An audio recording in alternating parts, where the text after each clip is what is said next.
Hello. Uh, Wait, no, this isn't right.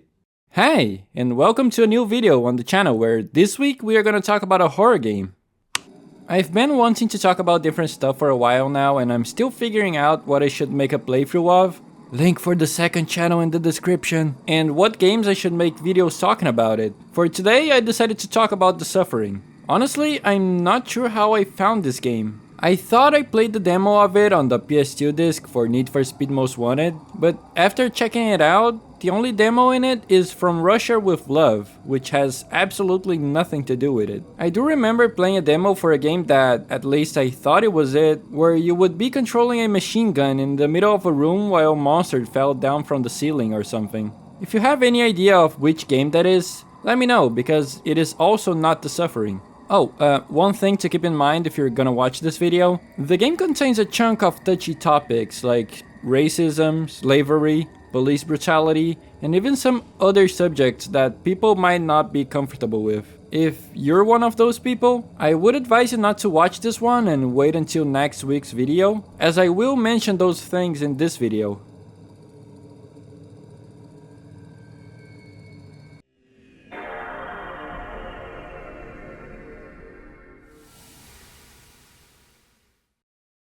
Let me start by giving you the first perspective you get on the story. The game starts with an inmate called Torque being taken to death row as he has been condemned to death after taking the life of his wife and kids. We see guards and other inmates talking about him, giving their different views on how they see Torque and what he did, while Torque himself says he blacked out and doesn't remember what happened. After being thrown into his cell, an earthquake happens and monsters start attacking every other inmate around you. However, when it's your turn, something slices the door open and you then start making your escape from Carnet Island. Already, the game left me with mixed emotion at this part, as one of the inmates seems to despise you, making you not like him back. But then another inmate backs you saying you're good, making you lean more to his side. You then remember that everyone there is in death row, meaning they did horrible things. And so, making you uncomfortable hanging out with anyone there. Shut the fuck up, you baby-raping, sodomizing sack of shit!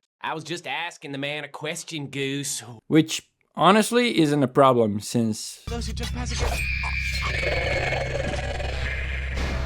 graphics in this game weren't that impressive. It's okay for 2004, but they were not pushing any limits with what they did. It released in the same year as Half-Life 2, and I know, Half-Life 2 was a monumental push for PC games, but even when compared to other games like Max Payne 1, which released 3 years prior, it's still not very impressive. There are some cool environments to look at. A lot of it tells a story of what happened there without needing someone to come and explain it to you, which is very cool. You'll see a lot of detail in the entire game, in every area you go through, and even though the game takes place in a prison on an island, everything always looks different. You go through many different environments, escaping the prison yards, the woods, an abandoned asylum, and other places. There are also some smaller things like your character getting all bloody while fighting the enemies and unique animations for when you die.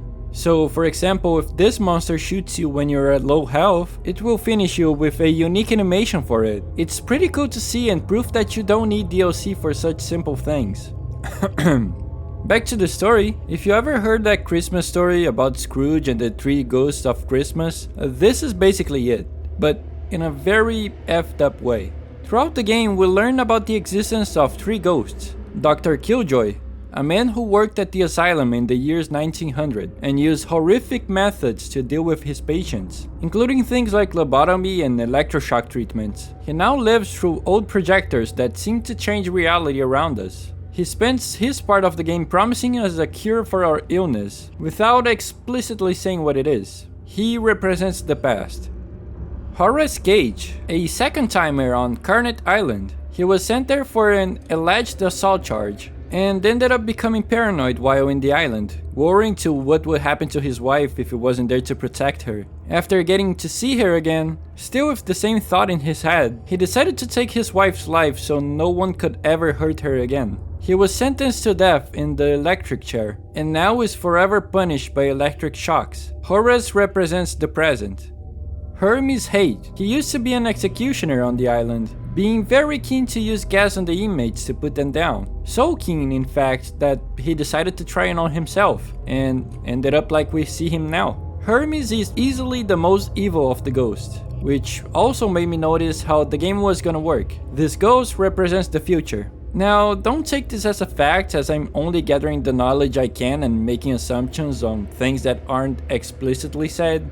But from my understanding, Killjoy also represents how Torque used to be before going to prison. A man who wanted to do good, but used bad methods to get to that. Horus could be his present, as he wasn't naturally evil, but did something terrible after the island made him paranoid. And Hermes, which shows what he can become if he decides not to fight what the island's doing to him, to fully become an evil entity. The three of them also teach Torque about his inner monster, which he can become after filling his insanity meter. The more you make your enemies less alive, the more your meter fills, and you can then change to a new form, destroying everything in front of you in a wave of rage. And while on the graphics, let's take a minute to talk about the enemies in the game. I want you to keep in mind that I'm not gonna be doing a deep analysis of the enemies and their meanings, but it's still interesting to see and try to figure out what which enemy in the game represents. According to some entries you can find on the game, the most basic enemy seems to be a representation of death by decapitation, having blades for limbs and heads detached from their torso. There's the marksman, who we see it being a representation of execution by a firing squad. This one is told pretty well during gameplay in a scene that we see such thing happening.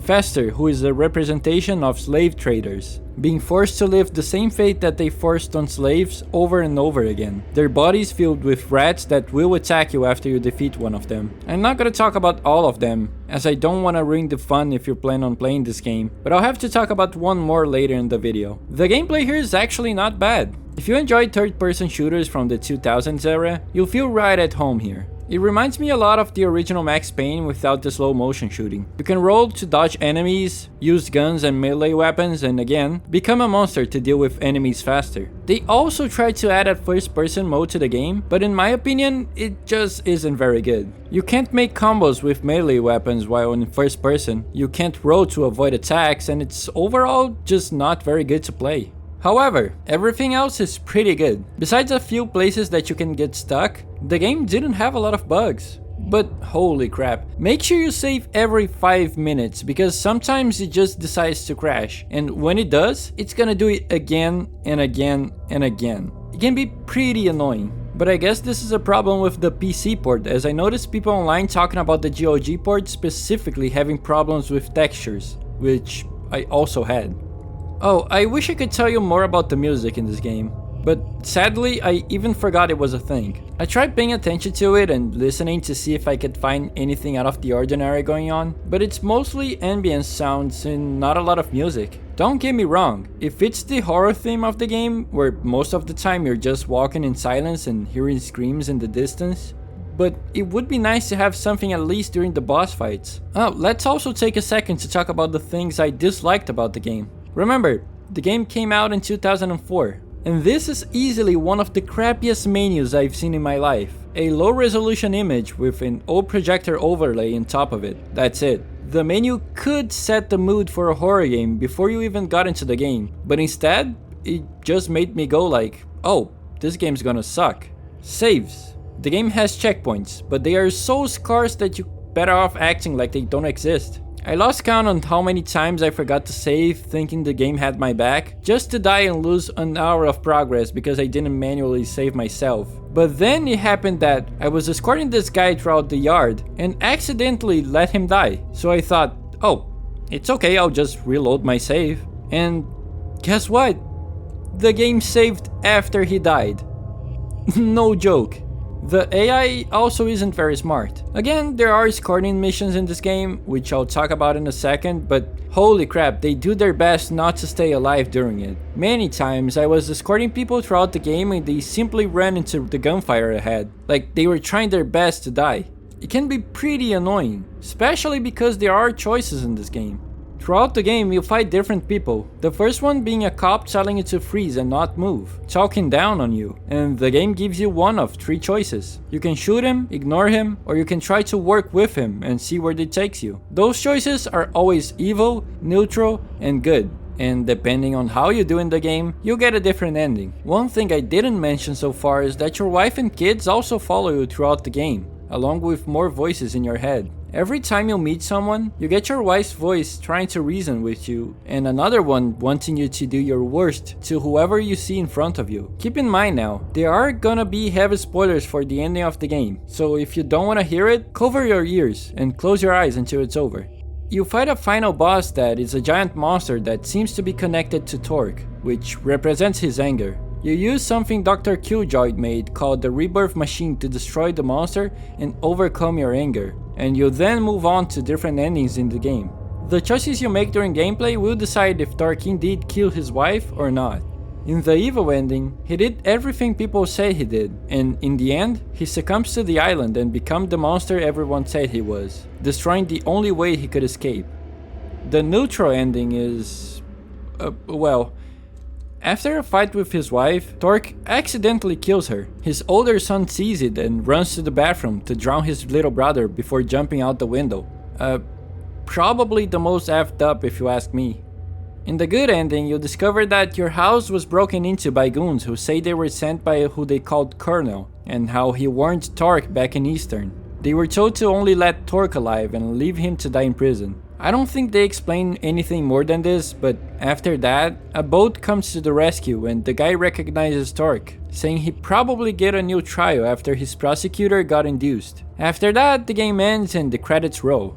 Honestly, I really enjoyed this one. I had some frustrations with it, especially with bugs and crashes, but it is overall an extremely interesting game that got me craving for more lore as I went through it. I am now extremely curious to see what will come from the sequel, and if the game even needed one. There are still questions that hasn't been answered, like if anything truly happened or it was just in Torque's head after an earthquake happened in the island. I did notice that even when you turn into a monster, the people around you don't really acknowledge the fact that you just became a giant monster. So it will be interesting to do some more research and play the sequel of this one. I'm just not sure if I'll make a second video on this channel or just share my playthrough on the second one. We'll see. Anyway, thank you so much for our new members, Prince Move and ODSFI. Becoming a member helps me keep doing what I love the most, which is talk about video games, so thank you so much. And thank you so much for watching the video. If you enjoyed your time here, make sure you leave a like. It really helps me a lot. But yeah, I'll see you in the next one. Take care.